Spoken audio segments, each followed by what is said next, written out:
नमस्कार and welcome back. Kashmir में कुछ बड़ा होगा, ये इसके संकेत मुझे कहाँ से मिले हैं। कुछ जियो पॉलिटिक्स के अंदर कुछ हरकतें होती हैं, कुछ डिसीजंस होते हैं जिससे पता लगता है कि कुछ होने वाला है। अब ये कोई सेंसेशन मैं क्रिएट नहीं कर रहा हूँ। न्यूज़ आई है गल्फ़ कंट्री से, क्योंकि गल्फ़ कंट्रीज़ को लगता है कि जब कश्मीर में कुछ होगा तो गल्फ़ कंट्रीज़ में पंगा डालेंगे कश्मीर ये पाकिस्तान के लोग। अब यूएई ने एक हरकत करी जो ह्यूमिलेटिंग है पाकिस्तान के लिए। यूएई ने वर्चुअली जितने भी पाकिस्तान के सिटीजन्स अप्लाई कर रहे थे वीज़ा के लिए, उनके वीज़ा को कैंसिल कर दिया गया है, ब्लॉक कर दिया गया है। और साथ में भारत के अंदर जो इन्वेस्टमेंट्स हैं वो और भी ज़्यादा इंक्रीज़ कर दी हैं यूएई ने। पाकिस्तान के अंदर एक भी रुपया भीख मांगने के बाद भी नहीं दिया जा रहा, और भारत के पास बिना पैसे मांगे वो भारत को पैसे दे रहे हैं। यानी कि यूएई को मालूम है कि युद्ध होने वाला है, युद्ध भारत जीतेगा भी। उन्होंने पहले ही बेट लगानी शुरू कर दी है कि यहाँ पे पैसे लगा दो, पैसे मल्टीप्लाई होंगे। और पैसे कहीं और नहीं लग रहे, वो डॉलर जो आ रहे हैं वो कश्मीर में लगा रहे हैं। भाई अगर यूएई को इतना ही वो शौक था पैसे लगाने का, तो पाकिस्तान के पास भी एक पीओके है, उसमें वो इन्वेस्ट कर सकते थे, नहीं किया है। उन्होंने हमें पार्टनर बना लिया अपने फ्यूचर के लिए। और ये एक ह्यूमिलेटिंग रियलिटी चेक है पाकिस्तान के लिए कि तुम्हारे दिन अब नंबर्ड हैं। दोस्तों, यहाँ तक कि जो डिप्लोमेटिक पासपोर्ट होल्डर हैं पाकिस्तान के अंदर, उनकी भी स्क्रूटनी होने के बाद देखा जाता है कि इन जिहादियों को या भिखारियों को बोलना चाहिए, क्योंकि मंत्री हैं तो जो भिखारी बोल देते हैं, जिहादी नहीं बोलते, उनको वीज़ा देना है या नहीं देना। लेकिन जो रेगुलर पाकिस्तानी हैं उनको तो पूरा ब्लॉक कर दिया। और ये कौन बोल रहा है? मैं नहीं बोल रहा हूँ, पाकिस्तान का खुद का जो इंटीरियर मंत्री है जिसका नाम है सलमान चौधरी, एडिशनल सेक्रेटरी हैं, उन्होंने एडमिट किया पब्लिकली, सेनेट की कमेटी में जाके बोला कि हमारे जो वीज़ाज़ हैं वो कैंसिल कर दी हैं, ब्लॉक कर दी हैं यूएई ने। क्यों? वेरवा ये दिया है कि आपके लोग ऑलरेडी क्रिमिनल एक्टिविटीज़ कर रहे हैं हमारे कंट्री में, यूएई में।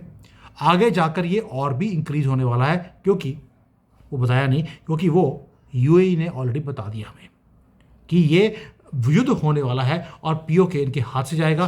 पाकिस्तानी रोते रोते वहाँ पर गंद डालेंगे। And this is where it is even getting more interesting. Pakistan को उन्होंने शट आउट कर दिया, भारत को वेलकम करना शुरू कर दिया है with open arms. Modi ji गए थे वहाँ पर यूएई में फरवरी 2024 में। आपने देखा था वहाँ पर रियल बिजनेस वो करके आए। भारत और यूएई ने बायलैटरल एग्रीमेंट्स को साइन किया। पाकिस्तान भीख मांग रहा है कि तुसी उम्मा हमारे साथ एग्रीमेंट साइन करो। वो कहता है भिखारियों से हम एग्रीमेंट नहीं करते, पीछे हट। और हमारे साथ एग्रीमेंट साइन किया विद इन 3 months। वो agreement came into effect also, यानी कि हमने जितने भी एग्रीमेंट करे उनके ऊपर काम होना शुरू हो गया। पहला एग्रीमेंट ये था, ये सुनना ज़रूरी है कि इम्पॉर्टेंट क्यों है, क्योंकि जहाँ पर आपके पैसे लगे होते हैं वहाँ पर आपको प्रोटेक्शन भी आपको पता होना चाहिए कि क्या आपकी इन्वेस्टमेंट सेफ है कि नहीं। और यूएई ने दिखा दिया कि उनकी पेमेंट या उनकी जो सिस्टम है पेमेंट का, पैसों का, वो भारत में सेफ है, पाकिस्तान में नहीं। इसलिए उन्होंने हमारे यूपीआई को अपने पेमेंट सिस्टम के साथ उन्होंने लिंक कर दिया। अब रिसेंटली मैं दुबई जाकर आया हूँ, उनका जो आनी सिस्टम है यूएई का, आनी के साथ यूपीआई लिंक है। मेरा रुपए कार्ड वहाँ पर चला है पूरे एमिरेट्स के अंदर। और आपको मालूम है आईमेक अभी हमने लॉन्च कर दिया, जिसको हम बोलते हैं India middle east European corridor, जो इकोनॉमिक कॉरिडोर है वो लॉन्च हो चुका है। ये छोटी बातें नहीं है। स्ट्रेटेजिक पार्टनरशिप की बात करी, 2 महीने के बाद इट वो केम इनटू इफेक्ट। और मैं हमेशा एक बार आपको चीज़ बोलता हूँ ऑलवेज, कि अगर आपको जियो पॉलिटिक्स सीखनी है या आपको समझना क्या हो रहा है, आपको सिर्फ एक ही काम करना है, you have to follow the money. क्या पैसा फॉलो करके पाकिस्तान जा रहा है या पैसा भारत आ रहा है? भारत के अंदर यूएई ने कसम खाई है कि हम 50 million, billion not million, billion dollars की इन्वेस्टमेंट्स करेंगे भारत के अंदर। उनकी जो बड़ी बड़ी कंपनीज हैं जैसे डीपी वर्ल्ड है, उन्होंने भारत के पोर्ट्स के अंदर डेवलपमेंट करना शुरू कर दिया। क्या पाकिस्तान में किया? नो। अबू धाबी की इन्वेस्टमेंट अथॉरिटी है, उन्होंने गुजरात के अंदर 5 से लेकर 7 बिलियन डॉलर उन्होंने गुजरात में इन्वेस्ट कर दिया। यूएई का एमआर ग्रुप है, वो कंस्ट्रक्शन कर रहा है भारत के अंदर मॉल्स की। कहाँ कर रहा है? ये सुनने वाली बात है, कश्मीर में कर रहा है। पाकिस्तान के पास जो कब्जा किया हुआ पीओके है उसमें नहीं कर रहा, वो गाजा में नहीं कर रहा, वो सीरिया में नहीं कर रहा, वो कश्मीर में कर रहा है। समझे आप? कश्मीर में कर रहा है, जिस कश्मीर को पाकिस्तान बोलता है ये हमारा है, उसी कश्मीर के अंदर वो हमारे पास इन्वेस्टमेंट कर रहा है। और यहाँ तक कि यूएई ने अभी मॉल्स के साथ साथ और भी चीज़ों में इन्वेस्टमेंट करनी शुरू कर दी। शॉपिंग मॉल्स हैं, सिनेमा हॉल्स हैं, जॉब्स क्रिएट की जा रही हैं, यानी कि पूरा का पूरा अपना जो तिजोरी है उन्होंने खोल दी भारत के लिए। और पाकिस्तानी के लिए तिजोरी तो बंद ही है, कहीं ये भिखारी आकर चोरी ना कर लें। ऊपर से इनके वीज़े भी बंद कर दिए। क्यों? क्योंकि यूएई ने एक और मैसेज दे दिया रिसेंटली। यूएई ने बोला Kashmir is part of India और मेरी इन्वेस्टमेंट्स कश्मीर के अंदर सेफ हैं और ये मेरा इन्वेस्टमेंट का डेस्टिनेशन है फ्यूचर के लिए भी। आप सोच के देखिए, जिस कश्मीर के लिए पाकिस्तान ने सारे उम्मा कंट्रीज़ को इकट्ठा करके रखा था, एक हिंदू आया सिर्फ 1000 साल के बाद, इनकी 1000 साल की मेहनत को ज़ीरो करके छोड़ दिया मोदी जी ने। अब पाकिस्तान के साथ क्या हो रहा है, ये बड़ा मज़ेदार है। और वैसे इनको शर्म नहीं आती, लेकिन फिर भी चलो दे देते हैं कि हो सकता है कि पाकिस्तानियों को शर्म आ जाए। इसका भी आंसर दूंगा आपको। 4000 पाकिस्तानी भिखारी, जिसमें इनके मंत्री भी होंगे ऑब्वियसली, वो सऊदी अरेबिया से बाहर भेजे गए। मक्का मदीना में जहाँ पे ये उम्रा करने जाते हैं, जहाँ पर बीवियाँ बेटियाँ भी कई बार बेच देते हैं वहाँ पे पैसे इकट्ठे करने के लिए, वहाँ पर ये भीख मांग रहे थे। होली पिलग्रमेज, उसके अंदर में कि इससे बड़ी आयरनी क्या हो सकती है, भीख मांग रहे थे वहाँ पर और इन्हें पकड़कर बाहर फेंका गया और गवर्नमेंट को बोला गया कि इन भिखारियों को दोबारा मत भेजना। 1 महीने के बाद जब चेक किया गया सऊदी अरेबिया में, वो भिखारी दोबारा पहुंचे हुए थे। शर्म नाम की इनके पास कोई चीज़ नहीं है। वो आता थी, वो एक पाकिस्तानी जर्नलिस्ट आरजू काजमी, मैंने बड़ी बार शो करे उनके साथ, वो बोलती थी कि हमें शर्म नहीं आती, पैसे आने चाहिए, शर्म तो आने जानी चीज़ है। ये इनके पत्रकारों का हाल है। आयरनी देखिए। और अब यूएई ने क्या बोल दिया कि ये जो भिखारी हैं यही हैं जो जब कश्मीर भारत वापस ले लेगा अपना पूरा का पूरा, उसके बाद ये क्राइम भी इंक्रीज करेंगे, यहाँ पे लॉ एंड ऑर्डर की सिचुएशन भी आएगी। ये ड्रग ट्रैफिकिंग का काम ऑलरेडी कर रहे हैं, ह्यूमन ट्रैफिकिंग का काम करते हैं, मर्डर के केसेस बढ़ने वाले हैं, वीज़ा भी ओवरस्टे करते हैं। इससे अच्छा है इनको वीज़ा ही ना दो। दोस्तों, यहाँ तक बात पहुँच चुकी है कि अब इनको वीज़ा इसलिए नहीं मिला जा रहा। क्यों? क्योंकि उन्हें मालूम है कि नेशन फर्स्ट है यूएई के लिए। वो अपने कंट्री में कूड़े का ढेर नहीं बनाना चाहते, जैसे पाकिस्तान में बना हुआ है, बांग्लादेश में बना हुआ है, और भारत में भी 300-400 जगह ऐसी हैं जहाँ पे मिनी पाकिस्तान है, वो भी सब कूड़े के ढेर ही हैं। यूएई नहीं चाहता कि उनका कंट्री भी वो कूड़े का ढेर बने। इसलिए मैं बार बार बोलता हूँ, ये सो कॉल्ड मुस्लिम ब्रदर कंट्री एक काफिर कंट्री के साथ तो रिलेशन बना रही है, लेकिन उमरा कंट्री, जैसे उम्मा कंट्री होती है, उससे वो बात भी करना नहीं चाहते, क्योंकि वो अपने कंट्री को कूड़े का ढेर नहीं बनाना चाहते। और ये जो रियलिटी है, ये रियलिटी है आपके सामने कि जो ट्रैवल एजेंट्स हैं पाकिस्तान के अंदर, उन्होंने बोलना शुरू कर दिया 90%, 80% नहीं, 100% जो वीज़ा एप्लीकेशंस पाकिस्तानियों के गए थे वो रिजेक्ट हो गए हैं। कितना बोला मैंने आपको? 100% कैंसिल हो गए हैं। वहाँ पे आपको वीज़ा तभी मिलता है अगर आपका कोई एक फैमिली मेम्बर ऑलरेडी यूएई में रह रहा है या आप सो कॉल्ड पाकिस्तान के डिप्लोमेट हैं, वरना दफ़ा हो जाओ भाई। कागज़ भर के भी भरने की हमें देने की ज़रूरत नहीं है। और ये बैन कब लगा है? ये बैन अभी लगा। कितनी देर के लिए? इसको लिखा है उन्होंने इनडेफिनेट बैन है, और 30 सिटीज़ ऐसी हैं जहाँ पर 100% बैन है। वहाँ का मंत्री भी जाएगा। भाई पाकिस्तान के पास 30 सिटीज़ हैं, ये भी मुझे आज पता लगा। मुझे तो था 3-4 सिटीज़ होंगी। मुझे लगता है जहाँ पे होता है ना कि जैसे वो खैबर पख्तूनख्वा है, वहाँ पे 10 टेररिस्ट रहते हैं, उसको ये सिटी बोल देते हैं, क्योंकि इनको लगता है कि पूरी दुनिया हमारी टेररिस्ट के आसपास ही तो घूम रही है, तो इन्होंने उसका नाम भी इन्होंने सिटी में डाल दिया होगा। जबकि वहाँ पे सिर्फ 10 गधों के साथ वहाँ पे बैठ के मीटिंग कर रहे थे, जिसको हमने उड़ा दिया ड्रोन से। तो अब आते हैं कि यूएई की कंडीशन क्या है। ये टेम्पररी नहीं लिया, परमानेंट दिया है कि आपको पुलिस वेरिफिकेशन करवानी पड़ेगी, करैक्टर सर्टिफिकेट देना पड़ेगा। सबसे बड़ी रिजेक्शन तो ये है कि आप करैक्टर सर्टिफिकेट लेकर कैसे आएंगे, क्योंकि आधी कंट्री का नाम या तो मोहम्मद है या इस्लाम है, उसमें करैक्टर आपको पता ही है कि किस तरह का निकलेगा, तो करैक्टर सर्टिफिकेट भी मिल नहीं सकता। यूएई वाले बेवकूफ़ नहीं है, उनको मालूम है ये करैक्टरलेस लोग हैं, इनको करैक्टर सर्टिफिकेट मिल नहीं सकता, इसलिए वीज़ा देने की ज़रूरत नहीं है।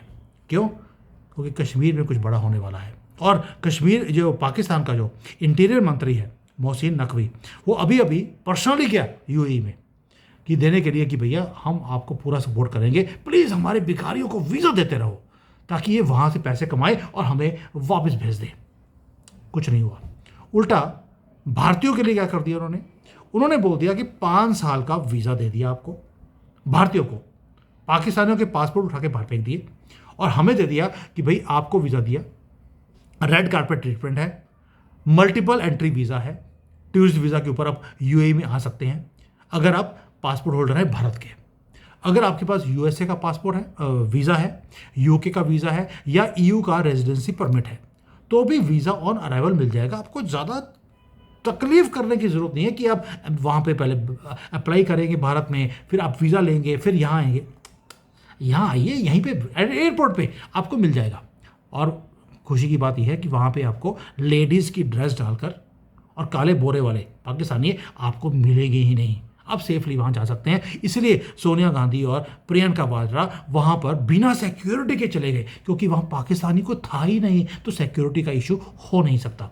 इसलिए भारत में उनको बेचारों को सिक्योरिटी लेके चलना पड़ता है, क्योंकि यहाँ पर 30 करोड़ जिहादी हैं भारत में। इसलिए तो ये है ट्रस्ट, ये ट्रस्ट है यूएई का भारत के ऊपर, भारत के फ्यूचर के ऊपर, और भारत जो करने वाला है उसके ऊपर, कि जीत आपकी पक्की है।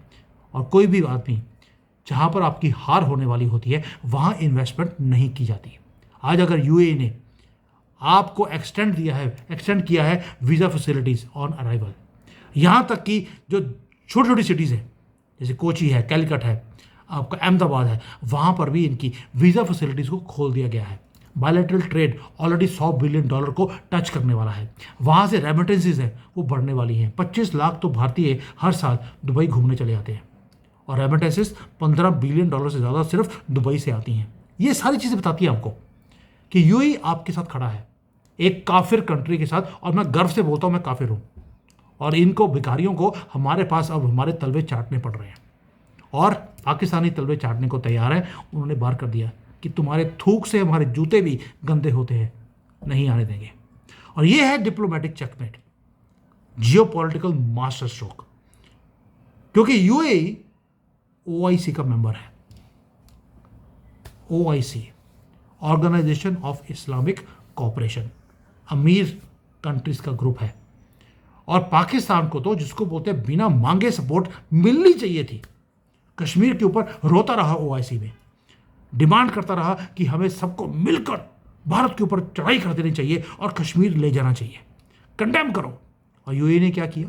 यूएई ने कंडेम करने की बजाय कश्मीर में इन्वेस्ट कर दिया।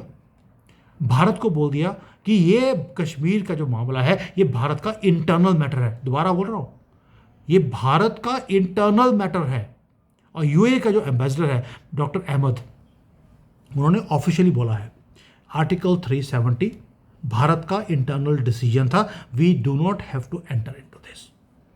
और ये भारत के अंदर जो कश्मीर है वहाँ पर ह्यूमन राइट की वायलेशंस नहीं हो रही, भारत ने इस एरिया को ऑक्यूपाई नहीं किया हुआ है, और कश्मीर के अंदर कोई भी प्रॉब्लम नहीं है, इसलिए हमें बोलने की ज़रूरत नहीं है। यानी कि पाकिस्तान का 75 साल का नैरेटिव अंडा ज़ीरो कर दिया है, कोलैप्स कर दिया। ये है उम्मा कंट्रियाँ जहाँ पर पहली बार उन्होंने 1000 साल में एक हिंदू के साथ डील किया। उन्हें समझ आ गया कि हम अल्लाह की झूठी कसम खाकर कोई भी काम नहीं करते, इसलिए उन्होंने भारत की डेवलपमेंट, भारत के फ्यूचर को चूज़ किया और नकार दिया पाकिस्तान के गंदे प्रोपेगेंडा को। ये है यूएई का आंसर कि अब कश्मीर में कुछ होगा, और कश्मीर सेफ है, कश्मीर साउंड है, कश्मीर बड़ा होने वाला है। ये मैं ऐसे नहीं बोल रहा हूँ, ये कुछ इंडिकेशंस होती हैं जियो पॉलिटिक्स के अंदर, कुछ फीलिंग होती है जो आपको पहले बता देती है कि क्या होने वाला है। कोई इमोशनल वीडियो नहीं बना रहा हूँ आपको। यूएई ने बोल दिया आपको, इसका मतलब है कि there is a credible information which they have, जिसके कारण पाकिस्तानियों को बंद कर दिया कि तुम आओगे तो यहाँ गंदी डालोगे, और जो वहाँ पे हैं पाकिस्तानी उनको भी निकाला जा रहा है।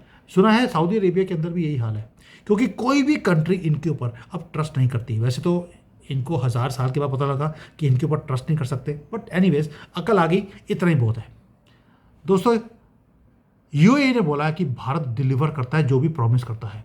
हमने पार्टनरशिप की बात करी, हमने डिलीवर करके दिया। पाकिस्तान ने क्या डिलीवर किया? Criminals, beggars, drug traffickers. हमने इंफ्रास्ट्रक्चर क्रिएट किया उनके साथ भी और उनके कंट्री में भी और अपने कंट्री में भी। पाकिस्तान ने बिल्ड किया टेररिस्ट नेटवर्क्स को। हमने इन्वेस्टमेंट्स करी भी और करवाई भी। और पाकिस्तान ने ब्लैंक चेक साइन किया कि यार 1 साल के बाद दे देंगे। वो साल कभी आया ही नहीं। और मोदी एक हिंदू लीडर, जिसको बार बोलते हैं हिंदू लीडर, हिंदूफोबिया, उसे रेड कारपेट ट्रीटमेंट मिलता है मुसलमान कंट्री के अंदर। हाईएस्ट सिविलियन ऑनर मिलता है एक काफिर को, मोदी को। बिलियंस ऑफ डॉलर्स की डील्स होती हैं। और पाकिस्तान के लीडर, कोई नेटवर्क नहीं, कोई भीख नहीं, कोई इन्वेस्टमेंट नहीं, कोई अवार्ड नहीं। उन्हें लेक्चर दिया जाता है कि अपने क्रिमिनल्स को कंट्रोल कर लो और उठा के ले जाओ। जब पाकिस्तान ने वो काम नहीं किया तो उनके वीज़े बंद कर दिए। वर्डिक्ट आ चुका है दोस्तों, क्योंकि दुनिया के पास चॉइस नहीं है अभी।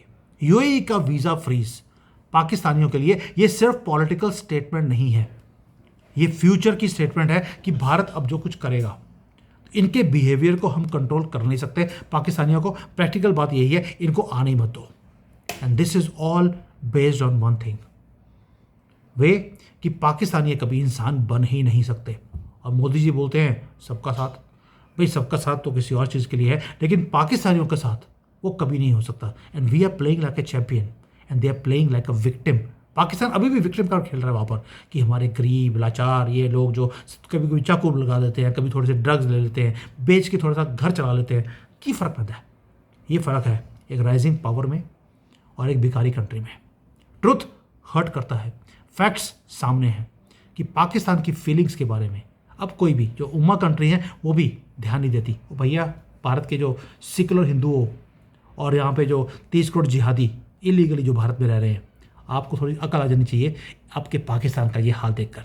मुझे लगता है कि आप सारे प्लीज़ अपना हरा झंडा लीजिए और पाकिस्तान चले जाइए, क्योंकि वहाँ पे 4 दिन बिताइए सुख शांति में, थोड़ा मज़ा आएगा। उसके बाद देख लेंगे कि आपको वापस बुलाना भी है हमने कि नहीं बुलाना। प्लीज़ थोड़ा चाहिए। Thank you. जय हिंद, वंदे मातरम।